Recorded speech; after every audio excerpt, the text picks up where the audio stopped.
I'm Nigel. I'm chairman of Devon and Cornwall Police Federation.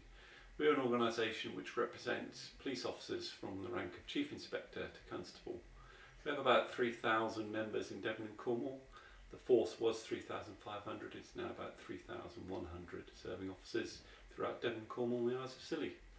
We mainly deal with officers who are subject to complaints. We represent them in the discipline conduct forum. We also negotiate some local terms and conditions, and we're all about keeping the public safe. And you do have a number of issues that we've chatted through. Can you sort of briefly give me an overview of some of those issues that we've talked about? Yes, we are all about our members' welfare, and we're also about the efficiency of the force. So on members' welfare, we have real concerns that we've reduced the number of police officers out in the community. We're worried that community policing is under threat.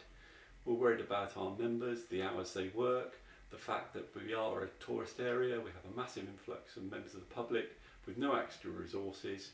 Our members struggle to get annual leave, time off in the summer, and they're left to take the barren months off in the winter, which is in school time.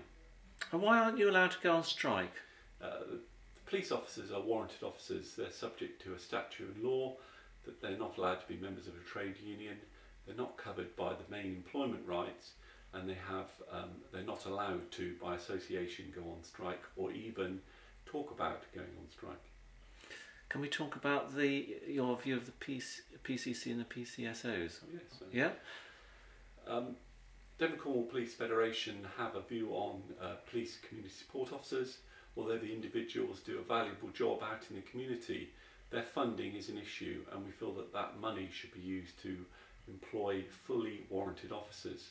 Fully warranted officers are much more flexible, they work 24/7, and they're there to respond to the public needs.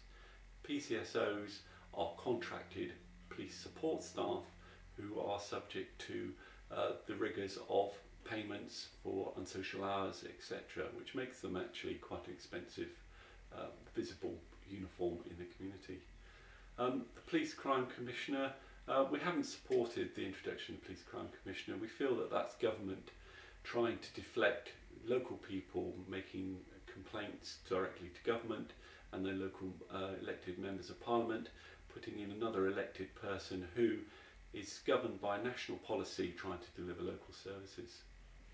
But it works, or we're told it works in America, having elected police representatives. Why not here? I think the British style of policing is envied throughout the world, and that's all about having the consent of the public. With an elected representative running the police service, you start to bring in politics, and there's no place for politics in the police. Unfortunately, that leaves two, and I use the word that it's divisive use, but corruption is talking about actually directing your services and resources to get re-elected, and there's no place for that in British policing. And how has the role of the police, because you've been in the police since 1988, how has that changed in your view? Some sort of general trends? Devon and Cornwall Police have a very rich history of being the forefront of community policing. We are a large, geographically rural force with coastal areas, a moorland area, and some large urban areas such as Plymouth, Torbay and Exeter. Since 1988, we've seen a bit of an erosion of community policing. When the economic squeeze comes on, the first thing to go is the community police officer. We have to respond to the public. There has to be an emergency response, but that in fact is not what Devon and Cornwall is all about. It's a lovely area to work, it is a safe area, but in order to keep the public safe, we must have a visible presence on the streets of fully warranted police officers.